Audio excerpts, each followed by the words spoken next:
Thank you. What I'd like to spend a little bit of time today discussing is firstly whether increasing food prices did play a role in contributing to the Arab awakening, and more specifically to look at whether, in light of the political unrest and high global food prices, whether countries in the region are actually beginning to reappraise their food security strategies. Now, I'm going to concentrate on very much the macro issues that Clemens referred to, but I think food security has both demand side and supply side dimensions. It has both macro and micro dimensions, and I often say that the importance is the 3 A's of food security: availability of food, accessibility of food, and affordability of food. And in particular, it's that latter A, the affordability of food, that I think has become an issue in the MENA region since the global food price hike of 2007-2008. Now, as both Clemens and Nadim Khoury have mentioned, one dimension of the food deficit of food security is the food gap. In other words, the difference between a country's consumption and its production, with that gap being bridged usually by commercial food imports. And in fact, using this measure, MENA is actually the most food insecure region in the world, in that it has the largest food deficit of any region in the world. And this morning, Nadim Khoury gave us some figures. I'll just recap a few of them. If you look at most Arab countries, they import at least 50% of the food calories they consume. Obviously, there's some country variations. And around 35% of daily calories consumed in the region comes from wheat and wheat-related products alone. And as a result of that, the Arab region is the largest net importer of food in the world. We saw the map that Nadim Khoury put up this morning. In 2007, the region imported around about 58 million metric tons of food. That's above the import level of Asia and almost double the import level of sub-Saharan Africa. As was also mentioned, both the FAO and IFPRI's longer-term projections suggest that the food gap in MENA is actually going to get wider over the next 20 years. Estimates that demands for food imports in the region in the next 20 years will go up by around 60%. And interestingly, the country that's predicted to have the greatest increase in the region in its food gap and therefore its import requirements is actually Egypt. Now, the fact that the region and countries in the region depend so heavily on imports for the macro dimension of food security means that they're very, very vulnerable to both price and quantity shocks and also price volatility in global food markets. Now, the price shock of 2007-2008 had a significant impact on the region. I'm sure you're all familiar with things like the FAO Global Food Price Index showing those 2 massive spikes in 08-09 and again latter part of 010 and the first part of 2011.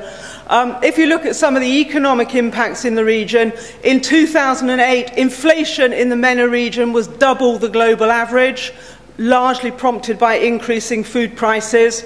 The rising food prices, I think it's quite clear, have contributed to poverty and increased undernourishment in the region since 2007, and in particular the poor, who spend anything between 35 and 65% of their take-home income on food, are often very adversely affected.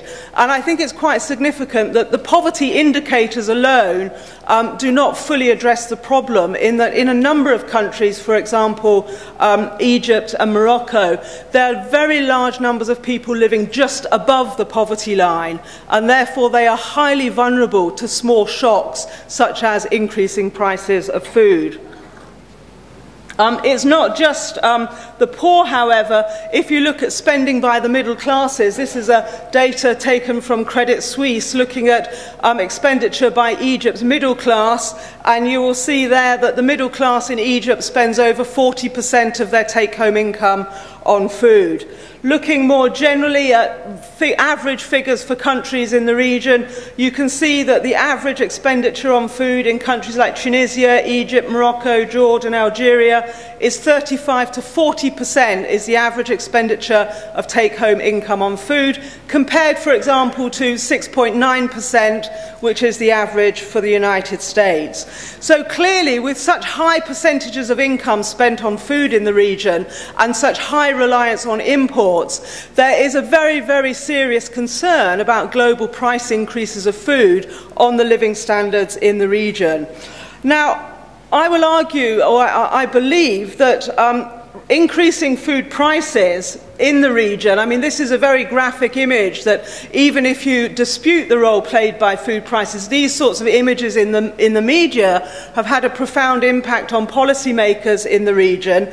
And I think if you look at 2008, there were significant political demonstrations against rising food prices in countries such as Bahrain, Jordan, Lebanon, Morocco, even Saudi Arabia, and also Yemen. Now, we've also seen this morning that following these increased food prices, governments have taken short-term measures to try and mitigate the impact, reducing tariffs on food imports, increasing the subvention from central government on food subsidies, increasing public sector wages, etc. All of these programmes have had a very heavy drain on fiscal expenditure and the fiscal position, and one of the areas of research I think that's absolutely key is to see how countries in the region can make their social safety net programmes more efficient and effective in dealing with issues such as increasing food prices. In addition to fiscal strain, obviously the very rapid increase in global food prices has put a tremendous strain on the trade budgets or deficits of many countries in the region, particularly the resource-poor countries that do not have high income earnings in foreign exchange terms from things like oil and natural resource exports. I think it's also noteworthy that many of the countries that experienced food riots in 2007-2008 were also the same countries that experienced the uprisings of the Arab awakening in 2011, countries like Egypt, Jordan, Bahrain, Yemen, etc.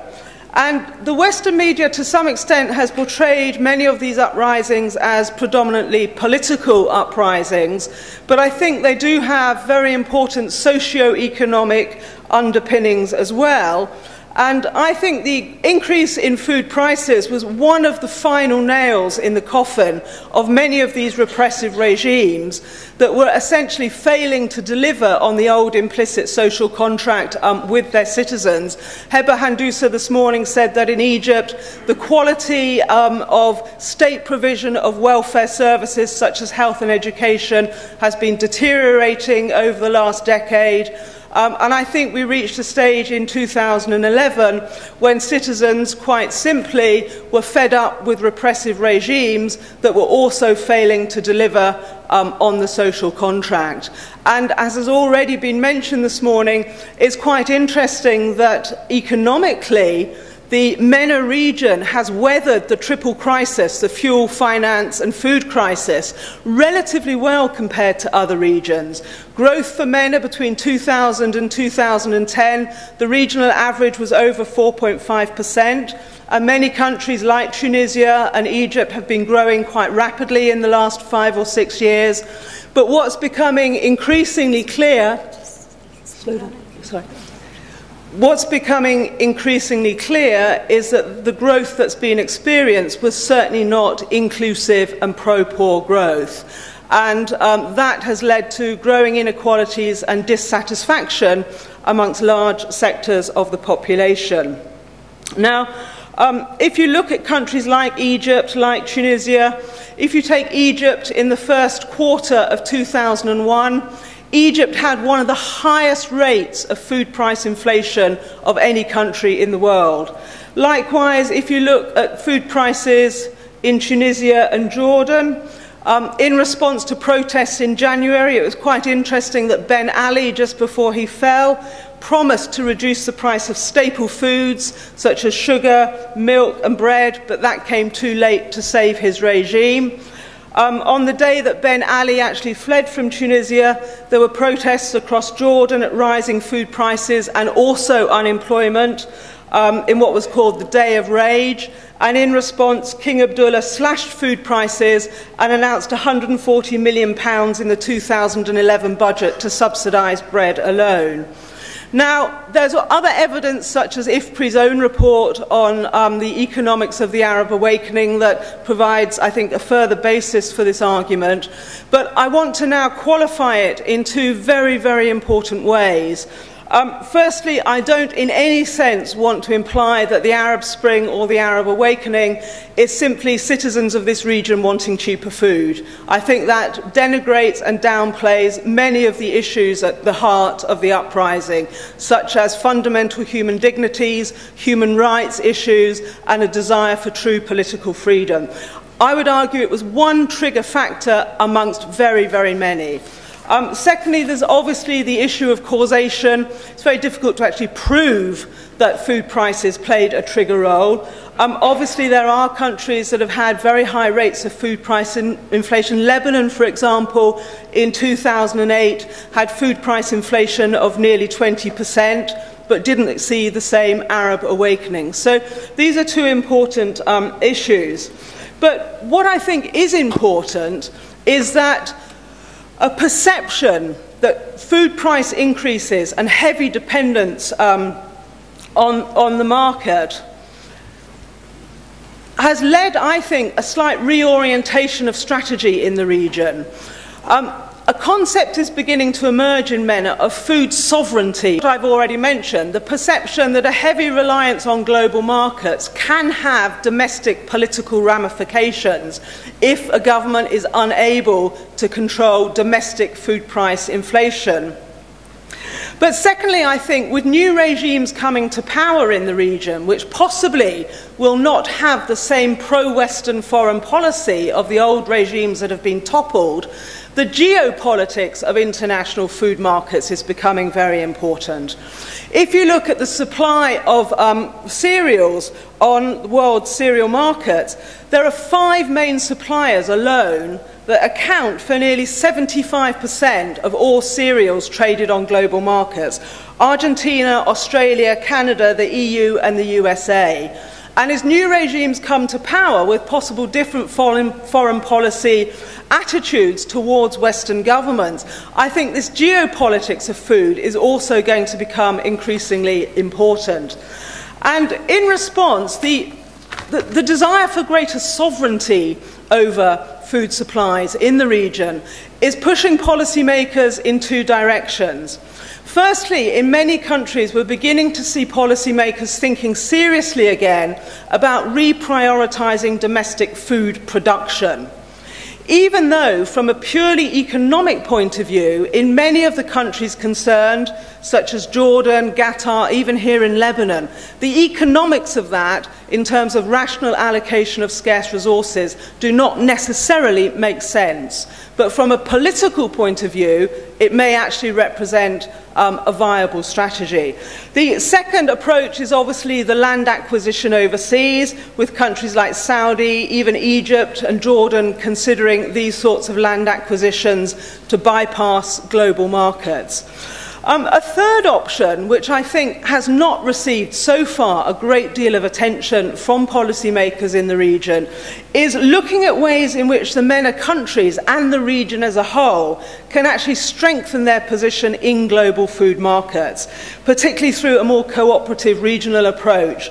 And that was in fact the main conclusion of the 2010 ESCWA report on food security and conflict in the region, that investment in trade, in infrastructure, on storage facilities, both domestic and regional, is also a third route forward.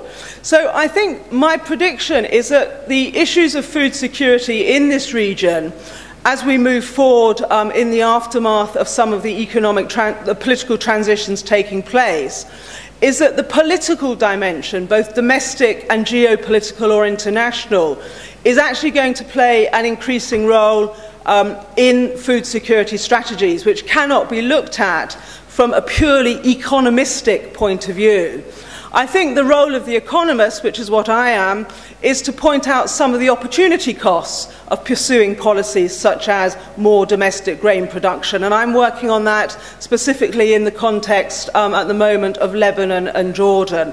But I think we really do have to take the political dimension of food security very seriously. And it would be fascinating to see where this concept of food sovereignty in terms of power and control over food supplies actually leads the region in terms of future policies. Thank you.